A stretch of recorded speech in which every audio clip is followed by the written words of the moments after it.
Every year in November the Blackpool Film Collectors Convention is held, and this is the ideal time to see the Blackpool illuminations. So while other collectors were all back at the host hotel getting ready for the famous Saturday evening film collectors dinner, we were out on the town enjoying the wonderful British weather and taking in the sights and sounds of this once great seaside town.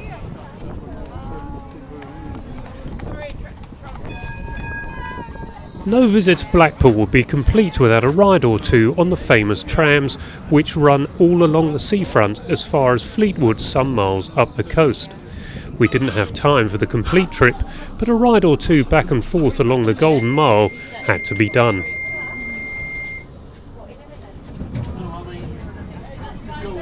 The town was incredibly busy, so it was impossible to get entirely satisfactory shots of the lights, but at least I managed to get a position by a window to obtain something.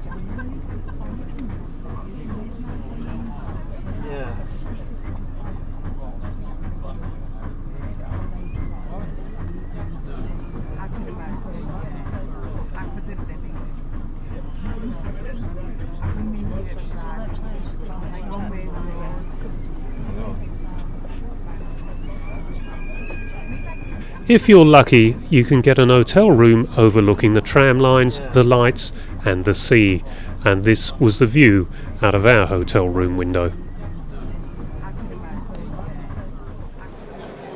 The Sunday is the big day when dealers arrive and set up to sell all manner of films, film equipment, projectors and memorabilia. I hadn't been for at least 25 years, but there have been a lot of changes recently, and the event is now organised by a group of enthusiasts. This has made a big difference, and the entertainment starts with film shows running from the Friday evening to late on the Sunday. The effort the organisers go to now is really making a difference, and this is obvious when you see the number of people attending. I was manning the Film is Fabulous stand, so could only sneak off for a few minutes when collectors made a beeline for the cinema in time to see the first film show of the day. It was a very busy day.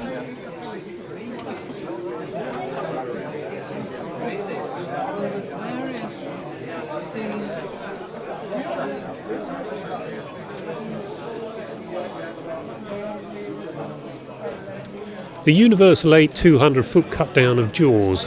This is widely regarded as the best 200-foot edit of a film ever issued on Super 8, and I agree with that. If I didn't have a copy already, that one would have been leaving with me, but another lucky collector no doubt snapped it up later on. An amazing reel that runs for just over 10 minutes.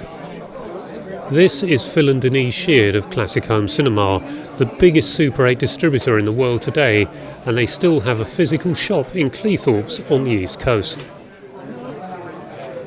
This is Dave Locke on the left. Dave has been involved with the UK Film Collector Conventions since the first one in London in 1976 when he was on the projection team. We still cajole him into manning the projectors occasionally at the BFCC to this day. And this is the Blackpool Film Collector Convention cinema for the day, with Mark Norton on duty. Yeah. So whose screen is it? It's David Watson's screen, so he bought it a while ago, and as you can see it only just fits in. So this is really the only venue we can use it at. Yeah, you can't set it up at home. But it's just really been perfectly built for the Blackpool Film Convention. Brilliant. And we've got the maskings, we can make any format we like. And Friday we had it for 35mm, 185. The Fugitive? Yeah, for the Fugitive. I bet that was a lovely print because the Super 8s are perfect, aren't they? Yeah, that was really, really good. Really spectacular to see it, really nice. And that was on a new Cinemechanica. Yeah, portable. brand new machine, built in Italy, made to order. Nigel Lister's machine that he put it on. So, 6,000 foot spools, one intermission. So quite something to see. And you can only see this sort of thing here at Blackpool, and hopefully sure. If we get the new venue for the BFCC, but we'll see. There too, yeah. And so most of those Super 8s you just ran, particularly the Muppet extract from Muppet Christmas Carol, was it? That's it, yeah. And then Alien there from Lee Mannering Doran Films. That's it, Lee Mannering Doran Films. He's got them on sale today, so anybody that's seen these can now go out and make a purchase. So that's That's a what it's first all for about. quite a long time, isn't it? You know, to be able to come to a convention, see new films on the screen, and be able to go out and buy new films as well. And there's quite a few on offer. You know, I mean, what do we put on there? 7 different shorts? So all of them are available today. So that's yeah. It's like going back in time, isn't it? Yeah, it's great. Yeah. Shame they don't cost what they used to cost, but there you Well, are. there we go. Got one out for inflation. Relatively speaking, yeah, it's just like it always was. Yeah. Well done, Mark. Great projection, great projector, and what a lovely cinema.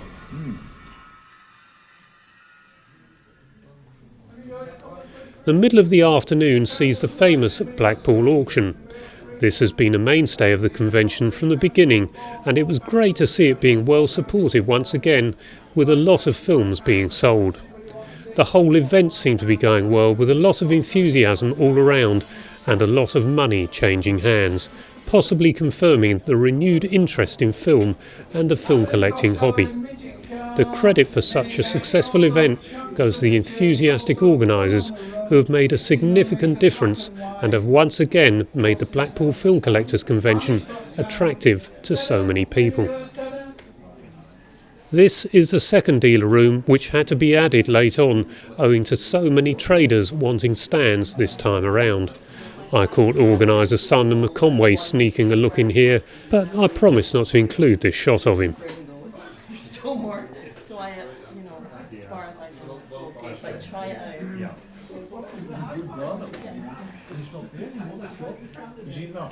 No. This is on here. Is that yours? Because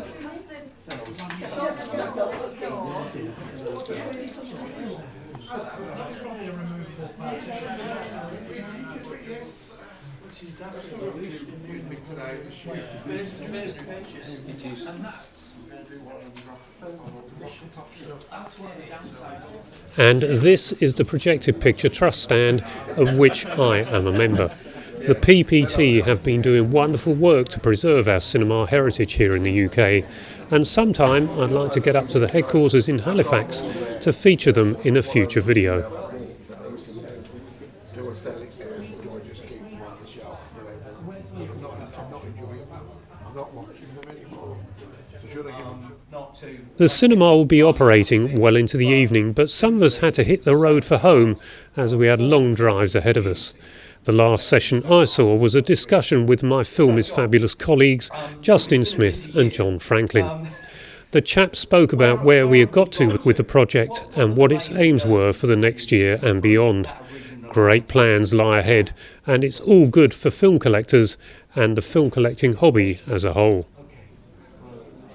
All in all, I think Blackpool in 2024 was another successful event, and most importantly has contributed to the promotion of this great hobby, a hobby that is continuing to enjoy renewed interest in recent years, and most encouraging of all, new collectors as well as others returning to the hobby after a hiatus of many years.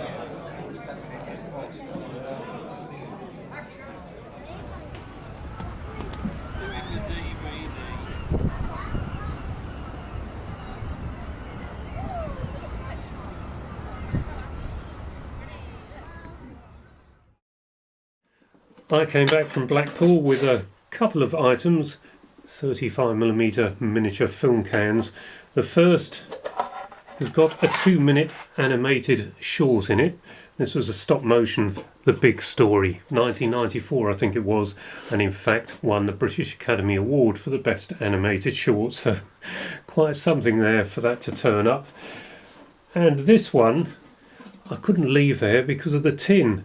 It actually had in there something other than a 007 Spectre negative element, so this would have been a rush, I suppose, from when they were shooting Spectre.